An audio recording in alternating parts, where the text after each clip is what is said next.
Hey everybody, welcome to the Rock and Metal Guardian. I'm Dane, your host.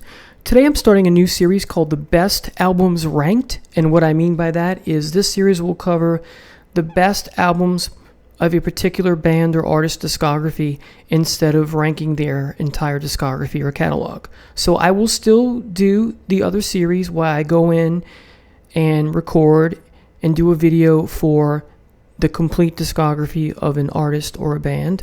But in this series, I'm just going to do my favorites because, let's face it, there are a lot of bands or artists out there where we don't like a lot of their stuff, or there's some of their stuff we don't like, so it's not worthwhile to rank them because we don't listen to it at all, or we barely listen to it, or something in between.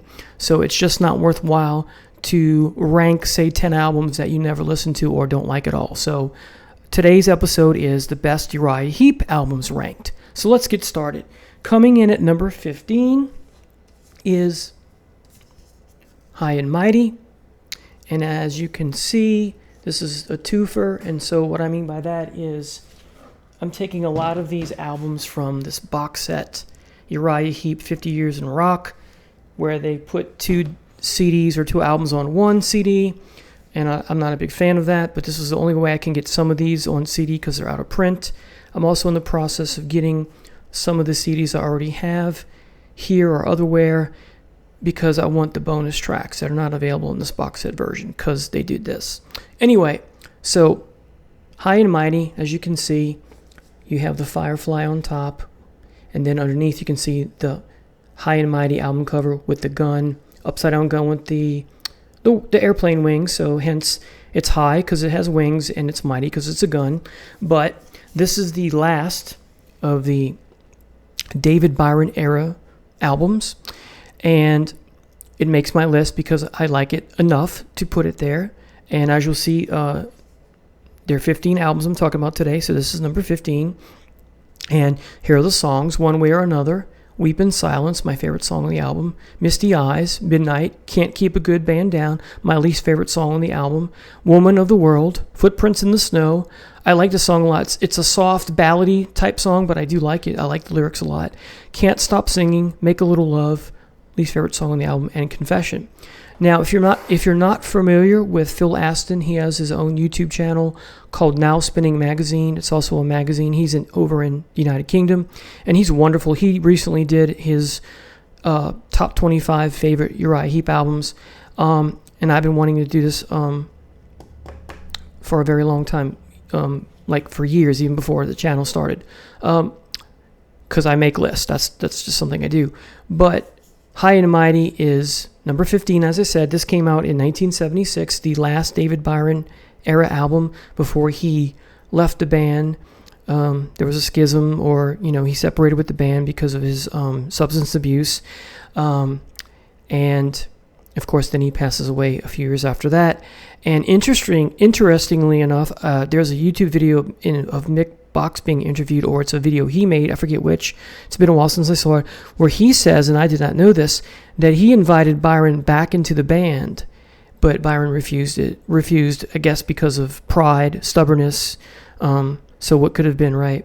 Anyway, so High and Mighty, something else, and I'm sorry, the reason I mentioned Phil Aston also is because he said the best way to listen to High and Mighty as if it were a Ken Hensley solo record.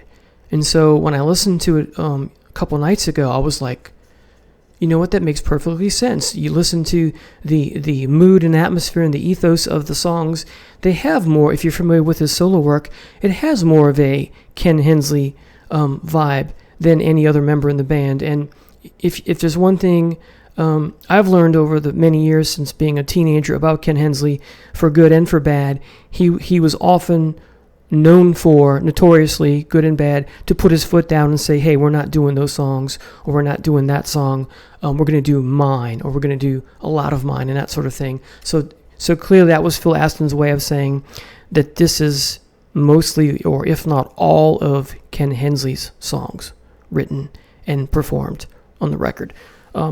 Either way, I like it enough to put it here. Is High and Mighty a fantastic masterpiece type? No. I would say it's slightly above average, but it's well enough to make my list. So High and Mighty, number 15, 1976. Now the next one is part of Uriah Heep's back end of their catalog, and this, I'm not a big fan of much of the back catalog with Bernie Shaw. It's just most of it doesn't do much for me, but this one does. A lot of people said that Uriah Heep came back in a big way with Wake to Sleeper. I found Wake to Sleeper the first time I heard it decent, but I listen to it now. The first time I heard it, things happen, right? But this one I am quite fond of. So it makes my list at number 14. This came out in 2018.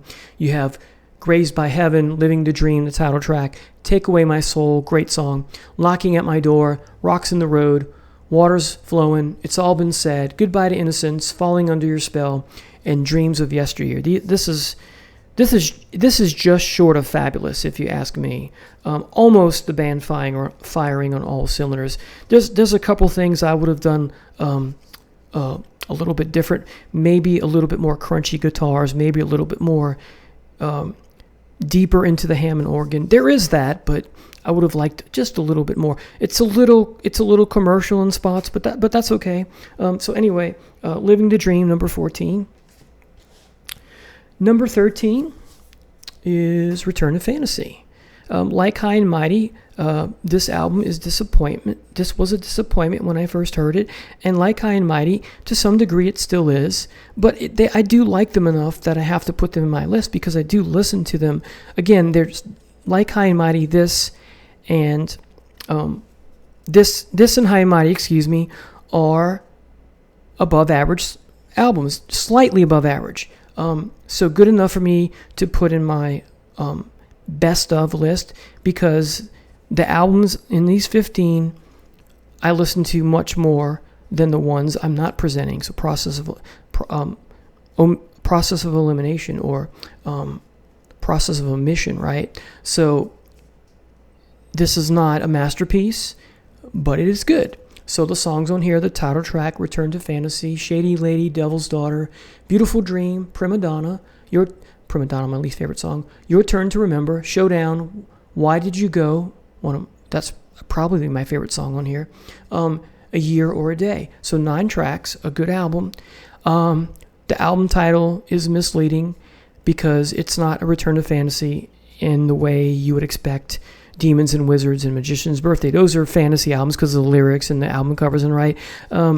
But having said that, it was a nice attempt to, and maybe just the title track and Devil's Daughter or that fantasy element. It's been a while since I looked at the lyrics, but still, I like this album. So, and it happens, right? You get an album and you're disappointed by it, and sometimes it's so disappointing you almost never listen to it or you don't listen to it at all. But this and High and Mighty were disappointments and still are disappointments, but they're the opposite. I like them enough that I'm going to listen to it. Kind of in the vein that if you listen to Rush's Signals and Grace Under Pressure compared to their stuff before that, those are disappointments. They don't live up to your expectations, but I still like them a lot that I'm going to listen to them because they're good. All right, so Return to Fantasy, 1975.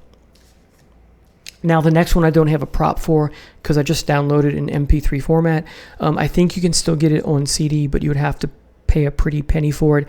And this is my favorite Uriah Heep live album. It is not Uriah Heep Live 73.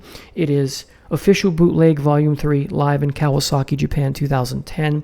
2 hours and 5 minutes long. This is the Bernie Shaw era, and a while back, the band put out a bunch of official bootleg releases, and then they finally made its way into a box set. You cannot get these anymore, I don't think, unless you're going to find them and pay a pretty penny, as I said. But the great thing about this album is that Bernie Shaw seems to go out of his way to do his best to sound like David Byron. And they play Demons and Wizards in its entirety from start to finish.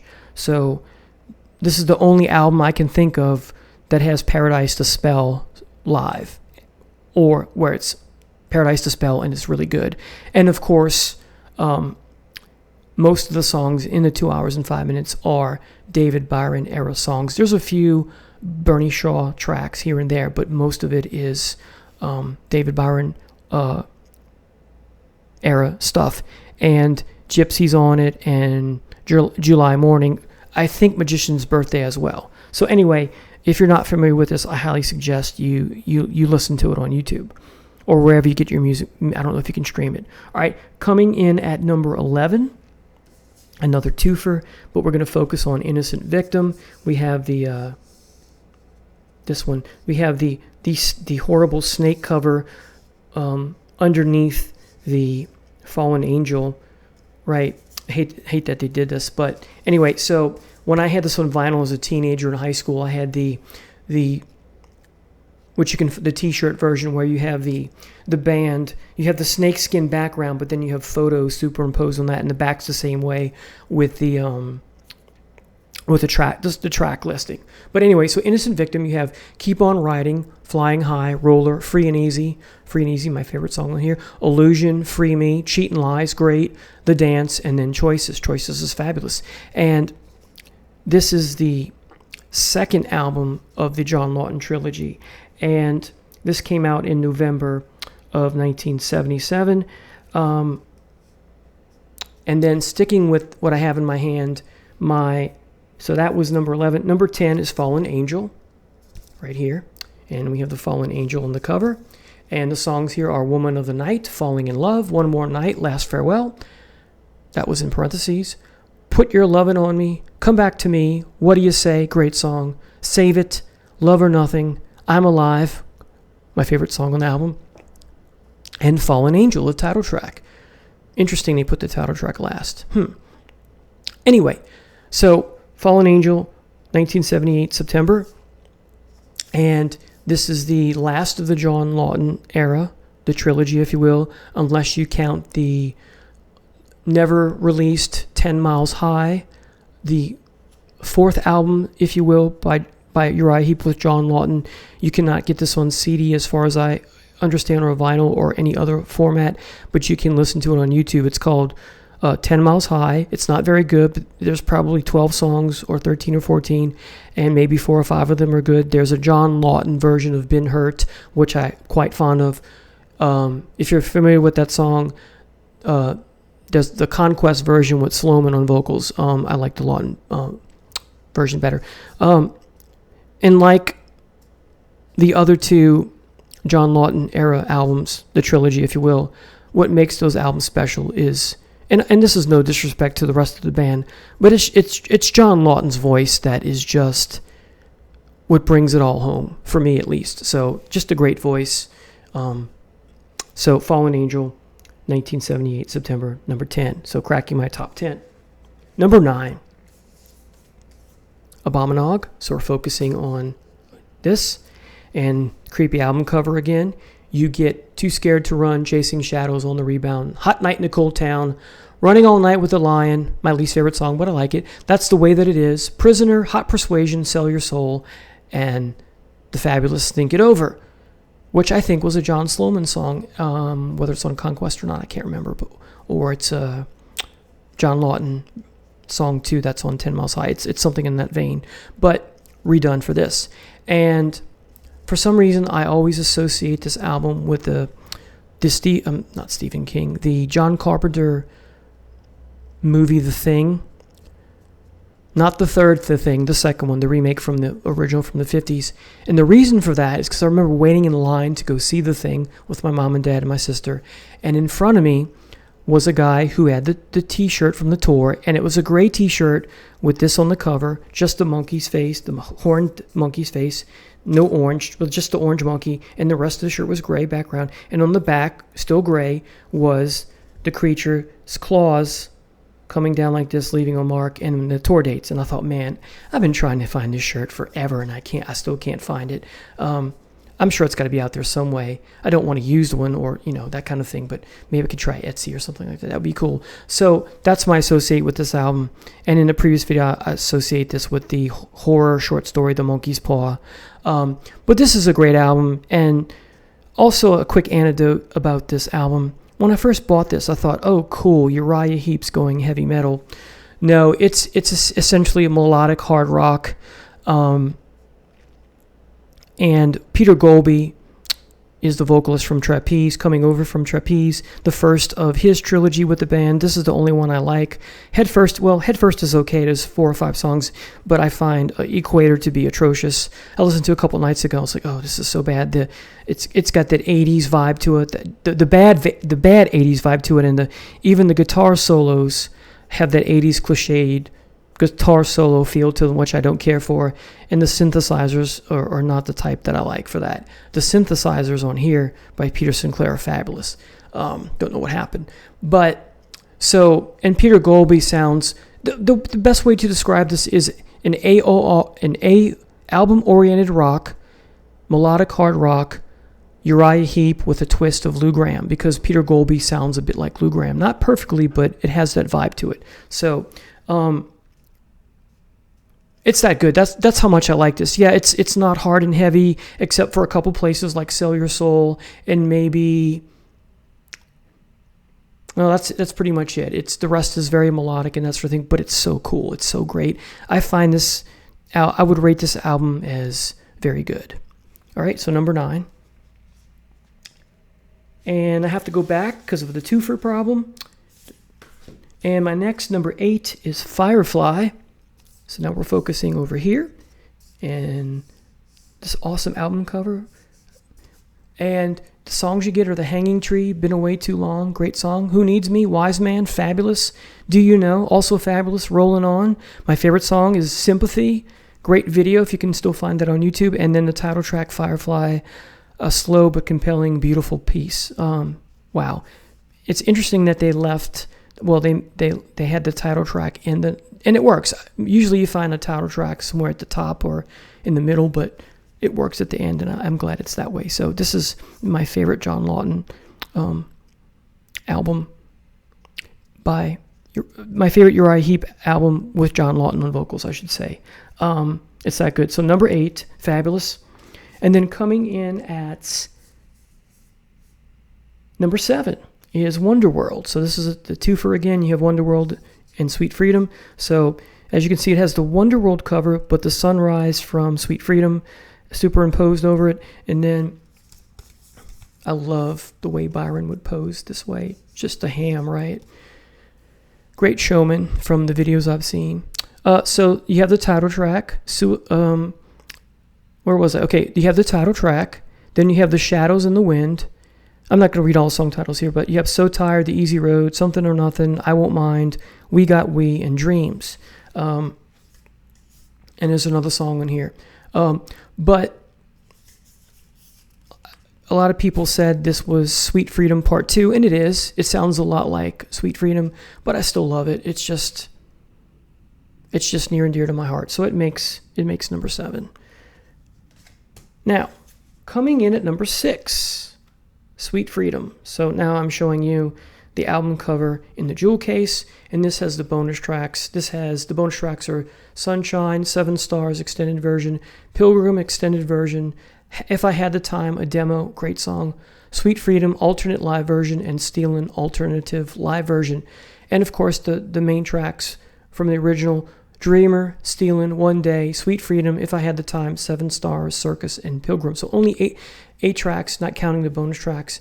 And the second song I ever heard by this band, the first song was Easy Livin', of course. The second song I ever heard by them was Stealin'. And you got that great Gary Thane intro, bass, dun, dun, dun, dun. Thought it was Grand Funk Railroad the first time I heard it. I've told that story before. And it took me forever as a teenager to track this down on vinyl. Because it went out of print, and then this went out of print at some point, and it came back. I'm so glad I have this. This is obviously one of my favorite Uriah Heep albums because it's number 6. So Sweet Freedom, 1973. Let me go back a minute. Fallen Angel, 1978. Abominog, 1982. Firefly, 1977. Wonderworld, 1974. Sweet Freedom, 1973. And we have Uriah Heep live in 73, and Stealin' didn't make that album. In the original version, you have the bonus disc with alternative tracks, but it's still not part of the original live set. I never understood that why, because this is one of their best songs. Anyway, so Sweet Freedom, 1973. Love this album. All right, coming in at number 5. another twofer here. And my number 5 is this one, very heavy, very humble. And so the debut, Gypsy, Walking in Your Shadow, Come Away Melinda, a nice anti-war song, a cover song, Lucy Blues, Dream Air, Real Turned On, I'll Keep on Trying, and Wake Up / set, or in parentheses, Set Your Sights. These are remasters. One of my favorite debuts of all time. I don't care for the album cover. Someone pointed out on YouTube a while back that this would have been a better album cover for Black Sabbath's War Pigs. Anyway, so what can you say about Gypsy? It's kind of proggy, right? And then the rest is just really hard-hitting hard rock and a slow song, a ballad, as is to be expected. Coming at number 4, sticking with what's in my head, Hand, the sophomore effort, Salisbury, and that's what the album cover is, mostly the tank, right? And then you can kind of get a hint of, there's David Byron's mouth, and then you have the cobwebs right here, from the very heavy, very humble underneath. And Salisbury is Bird of Prey, The Park, Time to Live, Lady in Black, great acoustic folk song, High Priestess, and then the epic prog rock song Salisbury, the title track, also remastered. Very fond of this album. Obviously, it makes my number 4. So the sophomore effort, no sophomore slump here. I've ordered the first 6 or 7 albums by Uriah Heep, the ones with the bonus tracks, the 2 CD versions. I got 2 of them in. I'm waiting on the rest of them. So I can't wait to get this with the bonus tracks, because it'll have Simon the Bullet Freak and some other things that made it on the Lansdowne tapes, which you can't get anymore unless you want to pay a pretty penny for that. So number 4, Salisbury. All right. Number 3, Look at Yourself. The American version is the black with the mirror, right? At least on vinyl. So you have Look at Yourself, the title track. Great song. I Want to Be Free. Underrated gem. The epic and fabulous July Morning with Manfred Mann doing his thing. And Manfred Mann, read somewhere recently, underplays his value to that song. He's just being humble, sincerely humble. We all know how near and dear us Heap fans love Manfred Mann's contribution to that song. It's just so powerful. Tears in My Eyes, Shadows of Grief, What Should Be Done. Oh man, such a great song. And Love Machine. Okay, so the songs on here that had the slide guitar, I had to warm up to those because I'm not the biggest slide guitar fan, but eventually I realized, it just became part of my DNA, as I like to say, as many people do. It grew on me, and I love them. Is the slide guitar stuff they do my favorite? No, but it works for this album, although I like the ones without the slide guitar on here better. That's just the way I'm bent, so to speak. But this is a fabulous album, of course. It's going to make my top 3. We talk about our top 5 greatest albums or songs of all time. It says something if this makes your top 3. Okay. You probably know what my 1 and 2 are, but do you know which order they're in? So let's go to number 2. And Look at Yourself was 1971, Salisbury 1971. Salisbury, January, Look at Yourself, September. And Very Heavy, Very Humble was 70. All right. And so number 2 is The Magician's Birthday. And in the box set, let me check on the cat for a minute. Hey, Sweet Pea.